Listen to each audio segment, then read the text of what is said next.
Hello everyone, உங்களை இந்த வீடியோவில் மீட் பண்ணுறதுல எனக்கு ரொம்ப சந்தோஷம். ஒரு முக்கியமான விஷயத்தை ஆண்டவர் நம்மளோடு பேச விரும்புகிறார். நம்ம எல்லாரும் கண்ணில் மூடி ஜெபிக்கலாமா? அன்பு நிறைந்த ஆண்டவரே, இந்த நல்ல நேரத்துக்கு நன்றி செலுத்துகிறோம். இந்த வழியிலப்பா எங்களை தாழ்த்துகிறோம் சுவாமி.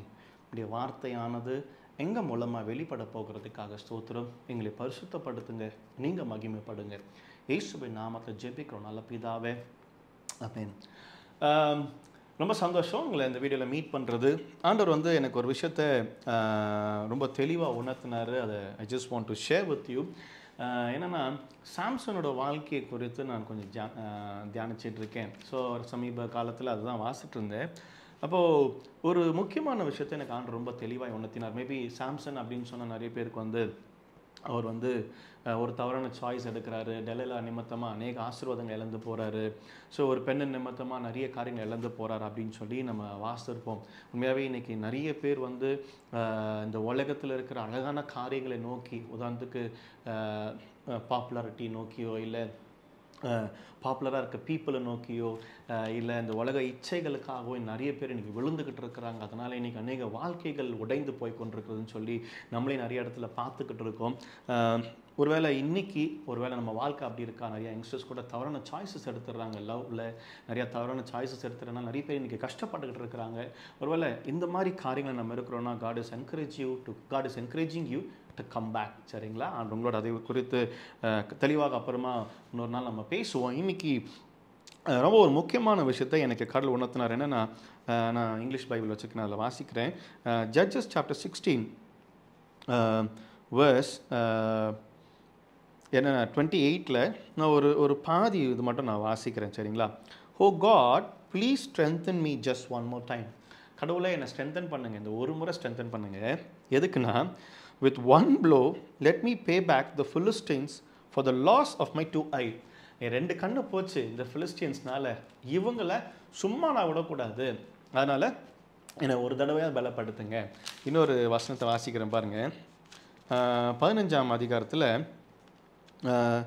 11ஆம் வசனத்தில் இந்த கடைசி பகுதி மட்டும் நான் வாசிக்கிறேன். But Samson replied, I only did to them what they did to me. அதாவது அவருக்கு என்ன பண்ணாங்களோ அதை நான் திரும்பி பண்ணேன். அப்போது சாம்சனோட லைஃப்பில் பார்த்தீங்க அப்படின்னு சொன்னால், இந்த ரிவெஞ்ச் அப்படின்றது, அதாவது எதிர்த்து ஒரு காரியத்தை செய்யணும், எனக்கு செஞ்சுட்டல உன்னை நான் சும்மா விட மாட்டேன், உன்னை சும்மாவே விட மாட்டேன் அப்படின்னு சொல்லி எதிர்த்து ஒரு காரியத்தை செய்வதற்கு சாம்சன் மனதில் அதிக இது இருந்தது. சொல்லப்போனால் வெஞ்சியன்ஸ் அப்படின்னு சொல்லுவாங்க. அந்த கோபம், எரிச்சலில் சும்மா விடக்கூடாது, இவனுக்கு ஏதாவது ஒன்று பண்ணணும். இன்றைக்கி உண்மையாகவே இந்த ரிவெஞ்ச் அப்படி தான் நிறைய பேர் வாழ்க்கையை சீரழித்து கொண்டிருக்கிறது.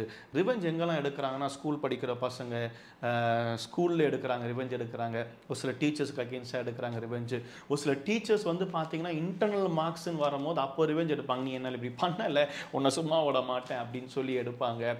ஸோ அவங்கள நான் தவறாகவும் சொல்லலை, அவங்கள நான் பாசிட்டிவாகவும் சொல்லலை. இந்த இடத்துல revenge is not good thing அப்படின்றது தான் நான் இங்கே மீன் பண்ண வரேன். ஸோ நான் நிறைய யங்ஸ்டர்ஸ், காலேஜ் படிக்கிற யங்ஸ்டர்ஸை பார்த்துருக்கேன். அவங்க ஃப்ரெண்ட்ஸ் மத்தியில் நான் இவன் சும்மா விட மாட்டேன், அவன் என் கூடையே எனக்கு கூலி பறிச்சிட்டான், அவனை நான் சும்மாவே விட மாட்டேன். கேர்ள்ஸும் சரி, பாய்ஸும் சரி இன்றைக்கி ரிவெஞ்ச் எடுக்கிறாங்க.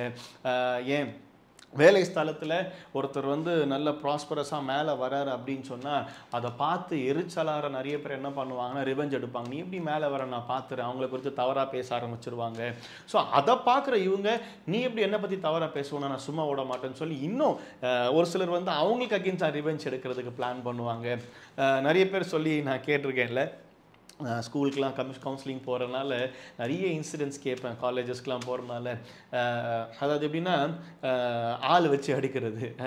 இவன் என் மேலே கை வச்சிட்டான், என் ஃப்ரெண்டு மேலே கை வச்சிட்டான், நான் அவனை சும்மா விட மாட்டேன் அப்படின்னு சொல்லி ஒரு 4-5 பேரை செட் பண்ணி அங்கே அடிக்க. So revenge, they want to take revenge. அவனை சும்மா விடக்கூடாது, அவளை சும்மா விடக்கூடாது.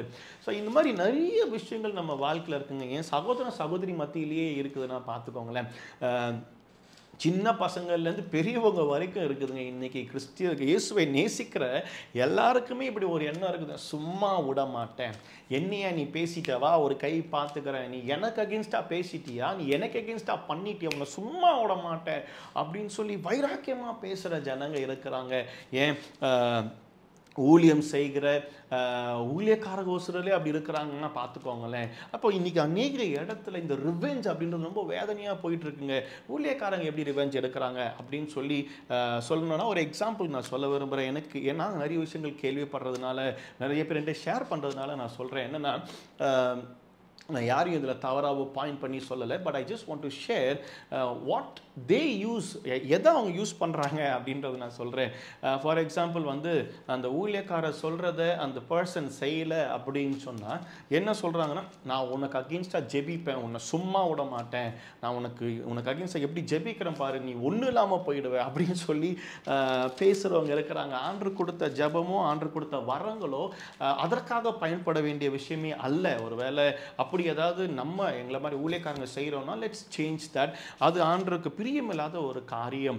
அப்போது இன்னைக்கு ஒரு ஜபத்தையே நிறைய பேர் வந்து ரிவெஞ்சுக்காக யூஸ் பண்ணுறாங்க. ஏன்னா கிறிஸ்துவ அறிந்தவங்களே எத்தனையோ பேர், நான் பாரு நான்லாம் முட்டி போட்டு ஜெபிச்சேன்னா நீ ஒன்றும் இல்லாமல் போயிடுவேன். ஒன்றும் இல்லாமல் போகிறதுக்கு ஆண்டவர் நம்மளை படைத்திருக்கிறார். ஒருவேளை ஆண்டவர் நம்ம ஒன்றும் இல்லாமல் போகணும்னு நினச்சிருந்தானே சிலுவையில் மறைத்திருப்பாரா? கொஞ்சம் நம்ம யோசிக்கணும். ஒரு சில இடத்துல நம்மளுடைய காரியங்கள் ரிவெஞ்சாய் மாறுவதை கர்த்தர் விரும்பவில்லை. God never likes that. அதை பிடிக்காத ஒரு இது. ரிவெஞ்ச் எடுக்கிறது அவருக்குரியது, சரிங்களா? யுத்தம் அவருடையது, பழி வாங்குறது எல்லாமே அவருக்குடையது. நமக்கும் அதுக்கும் சம்மந்தம் கிடையாது. நம்ம என்ன பண்ணுறோம்னா அதை நம்ம கையில் எடுத்துக்கிறோம், நம்ம ரிவெஞ்ச் எடுத்து பேசுகிறோம். இந்த சாம்சன் பாருங்க ரிவெஞ்ச் எடுத்து பேசுறாரு. That's wrong. இல்லை தானியேல் தாவீது வாழ்க்கையில் பாருங்க, அவர் ஒன்றுமே பண்ணல. அவர் எல்லாரும் பெருமையாக பேசுனதை வச்சு பவுலுக்கு ஒரு கோவம் வந்துருச்சு. எப்படியாவது அவனை சும்மா விடக்கூடாது, அவனை கொண்டு போட்டுருணும், அவன் எனக்கு மேலே வந்துடுறான். ஈ வாண்ட்ஸ் டு டேக் ரிவெஞ்ச். அது ஆண்டவருக்கு பிரியமில்லாத ஒரு விஷயமா இருந்தது. ஏன் தானியலுக்கு விரோதமாக தானியல் வந்து அந்த அவரோட வேலை ஸ்தலத்தில் ரொம்ப அழகாக மேலே வந்தார், ராஜாவுக்கு ரொம்ப நெருக்கமாக இருந்தார். அதை பார்த்தவங்களுக்கு பிடிக்கல. அதனால என்ன பண்ணாங்க, they want to destroy Daniel. அவருக்கு அகெயின்ஸ்டாக நிறைய காரியங்கள் செய்தாங்க. ஆனால் ஆண்டவர் அவருக்கு நன்மையாய் முடித்து கொடுத்தார். ஏன்னா அவர் ரிவெஞ்ச் எடுக்கல, அவர் ஜெபித்தார். ஒருவேளை இன்னைக்கு நம்ம வாழ்க்கையில் நமக்கு யார் தீமை செய்கிறாங்கன்னு நினைக்கிறாங்களோ, நினைச்சாலும் சரி இதை செய்கிறாங்களே, நமக்கு ஒரு சிலது தெரியும் அவங்க தான் நமக்கு அகெயின்ஸ்டாக செய்கிறாங்கன்னு சொல்லி மனசுக்குள்ள நமக்கு ஓடும், இரு உனக்கு ஒரு நாள் நான் வச்சிருக்கிறேன் அப்படின்னா நமக்கு ஓடும். அப்படி நம்ம யோசிக்க வேண்டாம். அந்த நேரத்தில் நம்ம ஜெபிப்போம்.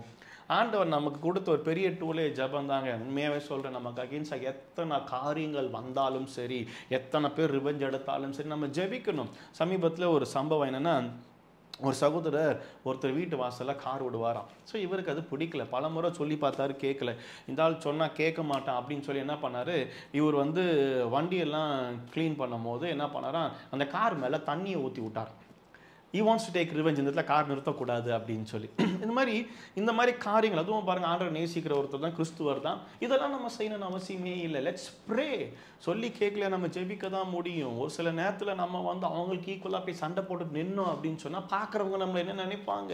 இல்லை நமக்கு அகெயின்ஸ்ட் நம்ம பேசுகிற பேச்சு ஒரு சில நேரத்தில் நானே ரோட்டில் ஏதாவது ஒரு சில காரியங்கள் வரும்பொழுது நான் அவங்ககிட்ட கோபமாக பேசிடுவேன்.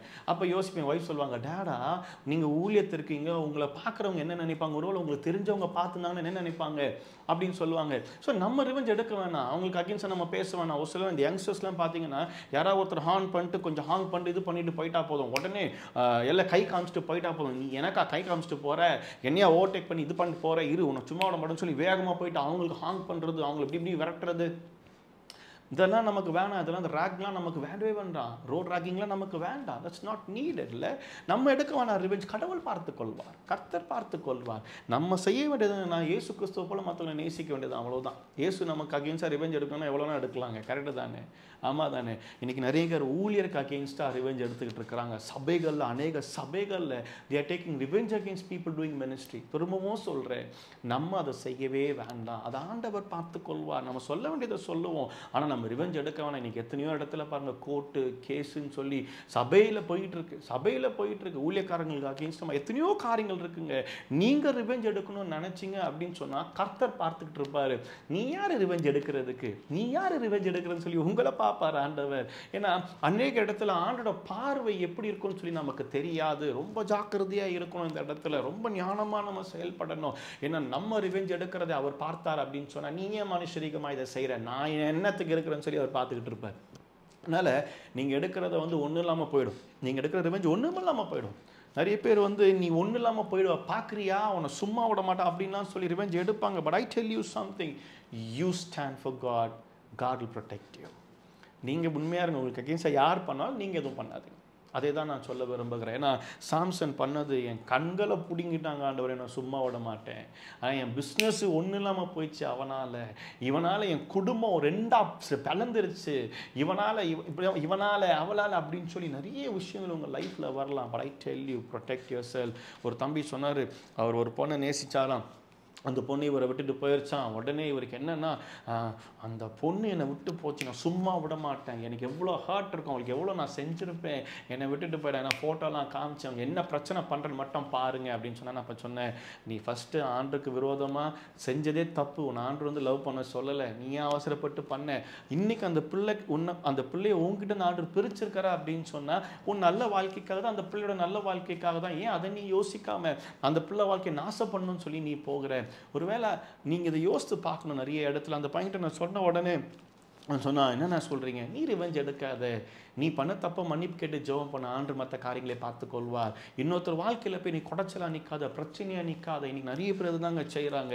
அவனை சும்மா விட மாட்டான். ஒரு சிலர் ஃப்ரெண்ட்ஸு கூட இருந்து அவன் ஃப்ரெண்டை நாசம் பண்ணுன்றதுக்காகவே கூட இருந்தே சொல்லுவாங்க, கூட இருந்தே குழி பறிச்சுட்டான். அவங்க கூட இருக்கிற நோக்கமே என்னென்னா, அவனை சும்மா விடக்கூடாது, ஏதாவது ஒன்று அவன் பண்ண, அவன் கூட நல்லா பேசுவாங்க, ஆனால் அவனை பற்றி பின்னாடி பேசுவாங்க. இது கிறிஸ்துவம் அல்ல, இல்லை இது கிறிஸ்துவ நேசிக்கிற ஒரு வாழ்க்கையும் அல்ல.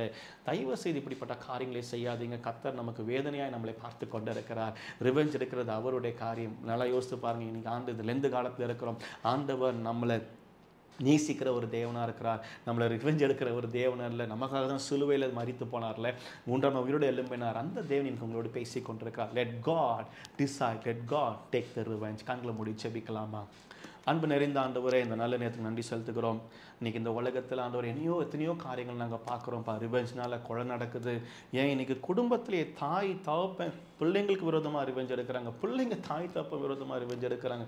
என்னென்னமோ இந்த உலகத்தில் நடக்குது ஐயா. ஆண்டவரே, எங்களை மன்னிக்கிறதுக்காக ஸ்தோத்திரிக்கிறோம் அப்பா. எங்களை பரிசுத்தப்படுத்துங்க. எங்கள் வாழ்க்கையை ஒரு ரிவெஞ்சாக மாறக்கூடாது. எங்கள் வாழ்க்கை கிறிஸ்துவை வெளிப்படுத்துகிற ஒரு வாழ்க்கையாக இருக்க எங்களுக்கு கிருபை கொடுங்க. இந்த வார்த்தை அநேக செவிகளுக்கு போக உதவி செய்யுங்க. பார்க்குற ஒவ்வொருத்தரும் பலப்பட உதவி செய்யுங்க. நீங்கள் மகிமைப்படுங்க. இயேசு கிறிஸ்து நாமத்தை செபிக்கிறோம் நல்ல பிதாவே. அமேன், அமேன், அமேன். தேங்க்யூ. ரொம்ப சந்தோஷம் உங்களை மீட் பண்ணது. தொடர்ந்து எனக்காக, என் மனைவிக்காக, பிள்ளைக்காக, ஹை கிட்ஸ் மினிஸ்ட்ரிக்காக ஜெபம் பண்ணிக்கோங்க. இன்னும் நிறைய ஊழியங்கள் நாங்கள் செய்யணும்னு சொல்லி ஜெபம் பண்ணிக்கோங்க. God bless you all. Bye.